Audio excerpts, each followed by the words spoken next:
ನೀವು ನೋಡ್ತಾ ಇದ್ದೀರಾ ಬೀದರ್ ವೀರ ನ್ಯೂಸ್ ಕನ್ನಡ ಚಾನೆಲ್. ಶ್ರೀಮತಿ ಸುನೀತಾ ಗೌಡರ್ ದಾಡ್ಗೆ ಬರೆದಿರುವ ಕೋಣಮೆಳಕುಂದ ಗ್ರಾಮ ಚರಿತೆ ಪುಸ್ತಕ ಬಿಡುಗಡೆ. ಬೀದರ್ ಜಿಲ್ಲೆ ಭಾಲ್ಕಿ ತಾಲೂಕಿನ ಕೋಣಮೆಳಕುಂದ ಗ್ರಾಮದಲ್ಲಿ ಜಯ ಹನುಮಾನ ದೇವಸ್ಥಾನದ 4ನೇ ನಮ್ಮೂರ ಜಾತ್ರಾ ಮಹೋತ್ಸವ ಹಬ್ಬದಂದು ಶ್ರೀಮತಿ ಸುನೀತಾ ಗೌಡರ್ ದಾಡ್ಗೆ ಬರೆದಿರುವ ಕೋಣಮೆಳಕುಂದ ಗ್ರಾಮ ಚರಿತೆ ಪುಸ್ತಕ ಬಿಡುಗಡೆ ಸಮಾರಂಭ ಅದ್ದೂರಿಯಾಗಿ ಜರುಗಿತ್ತು. ಸುನೀತಾ ಗೌಡರ್ ದಾಡ್ಗೆ ಅವರು ಮಾತನಾಡಿ, ಈ ಪುಸ್ತಕವು ಕೋಣಮೆಳಕುಂದ ಚರಿತೆ ಒಳಗೊಂಡಿದೆ. ನಾನು ಇದೇ ಗ್ರಾಮದಲ್ಲಿ ಸರ್ಕಾರಿ ಪ್ರೌಢಶಾಲೆಯಲ್ಲಿ 25 ವರ್ಷ ಸೇವೆಯನ್ನ ಸಲ್ಲಿಸಿದ್ದೇನೆ. ಈ 25 ವರ್ಷದಲ್ಲಿ ನಾನು ಸುಮಾರು 2,000 ವಿದ್ಯಾರ್ಥಿಗಳಿಗೆ ವಿದ್ಯಾಭ್ಯಾಸ ನೀಡಿದ್ದೇನೆ. ಅದರ ಕುರಿತು ಮತ್ತು ಗ್ರಾಮದ ವಿಷಯಗಳನ್ನು ಇದರಲ್ಲಿ ಬರೆದಿದ್ದೇನೆ. ಇದನ್ನು ಓದಿ ಆ ಶಬ್ದಗಳಿಗೆ ಜೀವವನ್ನು ತುಂಬಬೇಕೆಂದು ಕೇಳಿಕೊಂಡರು. ನಂತರ ಪುಸ್ತಕ ಪರಿಚಯ ಶ್ರೀ ಚಂದ್ರಶೇಖರ್ ಬಿರಾದರ್ ನಿವೃತ್ತ ಪ್ರಾಧ್ಯಾಪಕರು, ಸಿಬಿ ಕಾಲೇಜು ಭಾಲ್ಕಿ ಅವರು ಮಾತನಾಡಿ, ಈ ಚರಿತೆಯ ಪುಸ್ತಕವು ಗ್ರಾಮದ ಪರಿಸರ, ಹಳ್ಳಿಯ ಜೀವನ ಮತ್ತು ಗ್ರಾಮಕ್ಕೆ ಹೆಸರು ಹೇಗೆ ಬಂತು ಮತ್ತು ಗ್ರಾಮದ ಗಣ್ಯ ವ್ಯಕ್ತಿಗಳು, ಪತ್ರಕರ್ತರು, ಸಾಹಿತಿಗಳು, ಯೋಗಪಟುಗಳು, ಕಲಾವಿದರು, ನಾಟಿ ವೈದ್ಯರು, ವಿದೇಶದಲ್ಲಿರುವ ಗ್ರಾಮಸ್ಥರು ಇನ್ನಿತರ ವಿಷಯಗಳನ್ನು ಒಳಗೊಂಡಿದೆ ಎಂದು ಕೋಣಮೆಳಕುಂದ ಚರಿತೆಯ ಪುಸ್ತಕದ ಪರಿಚಯ ನೀಡಿದ್ದರು. ಈ ಸಂದರ್ಭದಲ್ಲಿ ಪೂಜ್ಯ ಶ್ರೀ ಹಾವಲಿಂಗೇಶ್ವರ ಶಿವಾಚಾರ್ಯರು, ಸಂಸ್ಥಾನ ಮಠ, ಶಿವಮಣಿ, ಹಲ್ಬರ್ಗಾ, ನಿಜಾಂಪುರ್, ಬೋರಾಳ್, ಹೈದರಾಬಾದ್, ಶ್ರೀ ಈರಪ್ಪ ಬನ್ನಾಳೆ, ಗ್ರಾಮದ ಹಿರಿಯರು, ಕೋಣಮೆಳಕುಂದ, ಮಹಾವೀರ್ ಜಮಖಂಡಿ ಸಹಾಯಕ ನಿರ್ದೇಶಕರು, PM ಪೋಷಣ್ ಅಭಿಯಾನ ಹುಮ್ನಾಬಾದ್, ರಮೇಶ್ ಪಾಂಚಾಳ್ ನಿವೃತ್ತ ಮುಖ್ಯ ಗುರುಗಳು ಬೀದರ್, ಸಂಜೀವ್ ಕುಮಾರ್ ಅತಿವಾಳೆ ಗಡಿ ಅಭಿವೃದ್ಧಿ ಸದಸ್ಯರು ಬೆಂಗಳೂರು, ಲೀಲಾವತಿ ಚಾಕೋತಿ ನಿವೃತ್ತ ಪ್ರಾಂಶುಪಾಲರು, ಅಕ್ಕ ಮಹಾದೇವಿ ಮಹಿಳಾ ಮಹಾವಿದ್ಯಾಲಯ ಬೀದರ್, ಸಂತೋಷ್ ಈಶ್ವರ್ ಮಾನ್ಕರ್ ಅಧ್ಯಕ್ಷರು, ಗ್ರಾಮ ಪಂಚಾಯತ್ ಕೋಣಮೆಳಕುಂದ, ನಾಗಭೂಷಣ್ ಮಾಮಾಡಿ ಅಧ್ಯಕ್ಷರು ಭಾಲ್ಕಿ, ಶಿವಶಂಕರ್ ಟೋಕ್ರೆ ಜಿಲ್ಲಾ ಗೌರವ ಕಾರ್ಯದರ್ಶಿ ಕಸಾಪ ಬೀದರ್ ಹಾಗೂ ಗ್ರಾಮದ ಗಣ್ಯ ವ್ಯಕ್ತಿಗಳು, ವಿದ್ಯಾರ್ಥಿಗಳು ಹಾಗೂ ಇನ್ನಿತರರು ಉಪಸ್ಥಿತರಿದ್ದರು. ಭಾಲ್ಕಿ ತಾಲೂಕಾ ವರದಿಗಾರರು ಅವಿನಾಶ್ ಮಾಳ್ಗೆ. ದಂಪತಿಗಳಿಗೆ ಪರಮ ಪೂಜ್ಯರಿಂದ ಆಶೀರ್ವಾದ.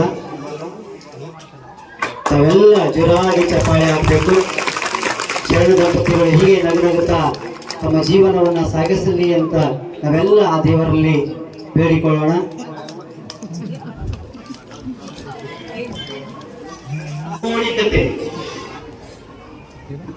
ಆ ಪರಿಸರಕ್ಕೆ ಸಂಬಂಧಪಟ್ಟಿರ್ತಕ್ಕಂಥ ಪ್ರಾಣಿ ಸಂಕುಲ, ಸಸ್ಯ ಸಂಕುಲ, ಅಲ್ಲಿಯ ಜೀವ ನಾಡಿಗಳಾಗಿ ಬಿಟ್ಟಿರ್ತಕ್ಕಂಥ ನದಿ, ಹಳ್ಳ, ಕೊಳ್ಳಗಳು ಎಲ್ಲವೂ ಕುರಿತಂತೆ ಅಲ್ಲಿ ಅದು ಒಳಗೊಂಡಿರಬೇಕು ಅಂತ ಹಿನ್ನೆಲೆಗೆ ಈಗ ಚರಿತ್ರೆಯ ವ್ಯಾಖ್ಯಾನ ವಿಸ್ತಾರವಾಗುತ್ತಾ ನಡೆದಿದೆ.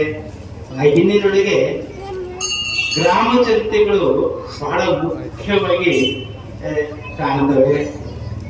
ಯಾಕಂದ್ರೆ ಭಾರತ ಹಳ್ಳಿಗಳಿಂದ ಕೂಡಿದ ದೇಶ ಅಂತನ್ನುವುದನ್ನು ನಾವು ಹೇಳ್ತಿರ್ತೇವೆ. ಭಾರತದ ಇತಿಹಾಸ ಮತ್ತು ಸಂಸ್ಕೃತಿ ಅಂದ್ರೆ ಹಳ್ಳಿಗರ ಇತಿಹಾಸ ಮತ್ತು ಸಂಸ್ಕೃತಿ, ಗ್ರಾಮೀಣರ ಇತಿಹಾಸ ಮತ್ತು ಸಂಸ್ಕೃತಿ.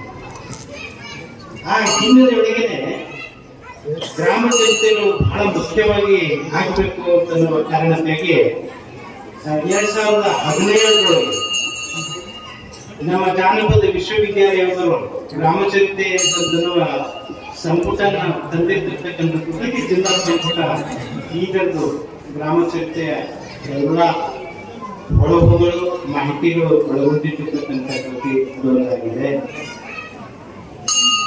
ಕನ್ನಡ ಸಾಹಿತ್ಯ ಪರಿಷತ್ತು ಬೀದರ್ನವರು 100 ಗ್ರಾಮ 100 ಪುಸ್ತಕ ಅಂತನ್ನುವ ಒಂದು ದೊಡ್ಡ ಕ್ರಿಯೆ. ನನ್ನ ವ್ಯಕ್ತಿತ್ವವನ್ನ, ನನ್ನ ಪ್ರತಿಭೆಯನ್ನ ರಾಜ್ಯ ಮಟ್ಟಕ್ಕೆ ಕರೆದುಕೊಂಡು ಹೋಗುವುದಕ್ಕೆ ಕಾರಣ ಯಾರು ಅಂದ್ರೆ ನಮ್ಮ ಈ ಗ್ರಾಮದ ವಿದ್ಯಾರ್ಥಿಗಳು ಅಂತ. ಶಿವಾಜಿ ಶಾಲೆಯಲ್ಲಿ ಹಾಲಿಂಗೆ ಸರ್ ಅಂತಿದ್ರು, ಕನ್ನಡ ಪ್ರಾಧ್ಯಾಪಕರು. ಅವ್ರು ಹೇಳ್ತಿದ್ರು, ಅವ್ರಿಗೆ ನಮ್ದು ಏನು ಅಂದ್ರೆ ನಮ್ದು ಯಾವಾಗ್ಲೂ ಟಕ್ಕರ್ ಗುರುಕುಲ್ ಜೊತೆಗೆ ಇರ್ತಿತ್ತು. ಗುರುಕುಲ್ ಕನ್ನಡ ಮಕ್ಕಳು ಎಷ್ಟು ಪರೀಕ್ಷೆಯಲ್ಲಿ ಪ್ರತಿಶತ ಫಲಿತಾಂಶ ತೆಗಿತಾರೆ, ಹಂಗ ನಮ್ಮ ಶಾಲೆ ಮಕ್ಕಳು ತೆಗಿಬೇಕು ಅನ್ನುವಂತ ರೀತಿಯಲ್ಲಿ ನಾವು ಸ್ಟಡಿ ಮಾಡಿಸ್ತಿದ್ವಿ. ಅವಾಗ ಒಂದೊಂದು ಕಾರ್ಯಾಗಾರ ಇದ್ದಾಗ ಅವರು ಹಾಲಿಗೆ ಸರ್ ಅವ್ರು ಬಂದು ಹೇಳ್ತಿದ್ರು, ಸುನೀತಾ ನೀ ಮಾಡಿದ ಶ್ರಮ ಅಲ್ಲಿ ಸಾರ್ಥಕ ಆಗ್ತದ ಬೆಳಕುಂದೆ ಒಳಗ ಅಂತ ಅಂತಿದ್ರು. ಯಾಕೆ ಅಂದ್ರೆ ನೀವು ಏನ್ ಹೇಳ್ತೀರದು ಎಲ್ಲ ಮಕ್ಕಳು ಕಲ್ತ್ಕೋತಾ ಇದ್ದಾರೆ, ಮಕ್ಕಳು ಅದನ್ನ ಫಾಲೋ ಮಾಡ್ತಾ ಇದ್ದಾರೆ, ಅದನ್ನ ಹೇಳಿದ್ರೆ ಏನ್ ಕೇಳಿದ್ರು ಹೇಳ್ತಾ ಇದ್ದಾರೆ. ಕಲಿಸ್ರಿ, ನಿಮ್ಮ ಶ್ರಮ ಸಾರ್ಥಕ ಆಯ್ತು ಅಂತ ಹೇಳ್ತಿದ್ರು. ಅದಕ್ಕಿಂತ ದೊಡ್ಡ ಕೊಡುಗೆ ನನಗೆ ಏನ್ ಬೇಕು? ಅದೇ ನನಗೆ ನನ್ ದೊಡ್ಡ ಕೊಡುಗೆ ಅಂತ ನಾನು ಭಾವಿಸ್ತೇನೆ. ಯಾಕಂದ್ರೆ ಸುಮಾರು 23 ವರ್ಷಗಳ ಕಾಲ ಈ ಗ್ರಾಮದಲ್ಲಿ ನಾನು ಸೇವೆಯನ್ನ ಸಲ್ಲಿಸಿದ್ದೀನಿ. 23 ವರ್ಷಗಳಲ್ಲಿ ಸುಮಾರು 1500ರಿಂದ 2000ವರೆಗೆ ಮಕ್ಕಳು ನನ್ನ ಕೈಯಲ್ಲಿ ಕಲ್ತಿದ್ದಾರೆ. ಅವರೆಲ್ಲ ದೊಡ್ಡ ದೊಡ್ಡ ಉನ್ನತ ಹುದ್ದೆಗಳಿಗೆ ಹೋಗಿದ್ದಾರೆ. ಮೊನ್ನೆ ಒಬ್ಬ ವಿದ್ಯಾರ್ಥಿನಿ ಫೋನ್ ಮಾಡ್ತಾಳೆ, ಏನು ಅಂದ್ರೆ ಇಂಜಿನಿಯರ್ ಡಿಪ್ಲೊಮಾ ಕಾಲೇಜ್ನಲ್ಲಿ ಆಕೆ ಕಾಲೇಜಿನ ಹೆಡ್ ಅದಾಳ. ಆಕೆ ಹೇಳ್ತಾ ಇದ್ದಾಳೆ ಏನಂತ, ಮೇಡಮ್ ನನ್ನ ಮಕ್ಕಳಿಗೆ ನಾನು ಗ್ರಾಮರ್ ಹೇಳ್ತಾ ಇದ್ದೆ, ನೀವ್ ಹೇಳಿದ್ ನೆನಪು ಮಾಡ್ಕೊಂಡು ನಾ ಹೇಳಿದ್ದೀನಿ, ಅದಕ್ಕೆ ನೀವ್ ನೆನಪಾಗಿ ನಿಮ್ಗೆ ಫೋನ್ ಮಾಡಿದೆ ಅಂತ ಇದ್ದಾಳೆ. ಅದೇ ನನಗೆ ಸಾರ್ಥಕ ಅಂತ ಅನ್ನಿಸ್ತು ಆ ಕ್ಷಣ ಅಂತ. ಅದಕ್ಕೆ ನನ್ ಮಕ್ಕಳು ಇನ್ನ ನೆನ್ಪಿಟ್ಟಾರಲ್ಲ 20 ವರ್ಷ ಆದ್ರೂ ಅದು ಅವ್ರಿಗೆ ಅದನ್ನ ನಾನು ಯಾವಾಗ್ಲೂ ಬಯಸ್ತೀನಿ ಅನ್ನುವಂಥದ್ದು ಅಂತ. ಅದಕ್ಕೆ ಗುರುಗಳ ಮೂಲಕ ವಿದ್ಯಾರ್ಥಿ ಎತ್ತರಕ್ಕೆ ಹೋಗಿಲ್ಲ, ವಿದ್ಯಾರ್ಥಿಯ ಮೂಲಕ ಗುರು ಎತ್ತರಕ್ಕೆ ಏರ್ತಾ ಇದ್ದಾನೆ ಈ ಸಂದರ್ಭದಲ್ಲಿ ಅಂತ ಸಹಿತ ನನಗ ಅನಿಸ್ತಾ ಇದೆ. ಇಲ್ಲಿನ ಗ್ರಾಮದ ಮಕ್ಕಳ ಪ್ರೀತಿ, ದೊಡ್ಡವರ ಆಶೀರ್ವಾದ ನನಗೆ ಒಂದು ಒಳ್ಳೆಯ ವ್ಯಕ್ತಿತ್ವವನ್ನ ರೂಪಿಸಿಕೊಳ್ಳಲು ಸಾಧ್ಯ ಆಯಿತು ಅಂತ ನಾನು ಈ ಸಂದರ್ಭದಲ್ಲಿ ಹೇಳ್ತೀನಿ. ಯಾಕಂದ್ರೆ ನಿಮ್ಮ ಹೊಲದಲ್ಲಿ ಬೆಳೆದಂತ ಕಡ್ಡಿ ಪಲ್ಯದ ದಂಟು ನಮ್ಮ ಮನೆಯ ಪಲ್ಯ ಆಗ್ತಿತ್ತು.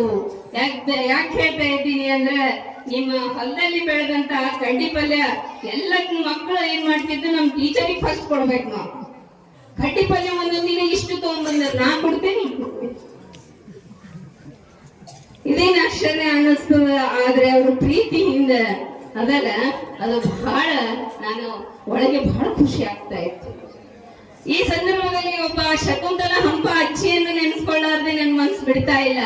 ಯಾಕೆ ಅಂದ್ರೆ ಇವತ್ತಿಲ್ಲ ಆ ಅಜ್ಜಿ. ಕೆಲವು ದಿನಗಳ ಹಿಂದೆ ಆಕೆ ಸ್ವರ್ಗವಾಸಿ ಆದ್ರ ಅಜ್ಜಿ, ಆಕಿ ಮಾಡಿದಂತ ದಪ್ಪನ ಕರ್ರನ್ ರೊಟ್ಟಿ ಮಾಡಿದ ತಕ್ಷಣ ಟಿಫಿನ್ ಒಳಗೆ ಹಾಕಿ ಒಂದಿಷ್ಟು ನೆಂಕಿಟ್ಟು ಗಟ್ಟಿ ಮೊಸರು ಎಲ್ಲವೂ ಹಾಕಿ ಶಾಲೆಗೆ ತಗೊಂಡ್ ಹೊಂಟ್ರ, ಮೇಡಮ್ ನಿಮ್ ಟಿಫಿನ್ ಬಂತ್ರಿ ಅಂತಿದ್ರು ನಮ್ ಸರ್ಗಳೆಲ್ಲ. ಅವ್ರ ಅಜ್ಜಿಗೆ ನಮಗ್ ಉಣಿಸ್ಬೇಕು, ತಿನ್ನಿಸ್ಬೇಕು ಅನ್ನುವಂಥದ್ದು ಬಹಳಷ್ಟಿತ್ತು. ಯಾಕಂದ್ರೆ ಅವ್ರ ಮೊಮ್ಮಕ್ಕಳು ಇಲ್ಲಿ ಓದ್ತಿದ್ರು, ಅಜ್ಜಿ ಮೊಮ್ಮಕ್ಕಳು, ನೋಡ್ ಮಗ ನನ್ ಮಕ್ಳಿಗೆ ನಿನ್ ಕೈಯಾಗ ಕೊಟ್ಟಿನಿ, ಅವ್ರ ಅಪ್ಪರ ಓದ್ಸಲ್ಲ ಸರಿ, ನಿನ್ ಕೈಯಾಗ ಕೊಟ್ಟಿನಿ ಅಂತ ಹೇಳಿ ಹೋಗ್ತಿದ್ರು. ಆ ಕಾಳಜಿ, ಆ ಪ್ರೀತಿ, ಈ ಊರಿನ ಋಣ ಹೆಂಗ ತೀರಿಸ್ಬೇಕು ಅನ್ನುವಂತಹ ಆಲೋಚನೆಗಳು ಎಲ್ಲವೂ ಮನಸ್ಸಿನಲ್ಲಿ ಇದ್ವು ಅನ್ನುವಂಥದ್ದನ್ನ ನಾನು ನೋಡ್ತೀನಿ.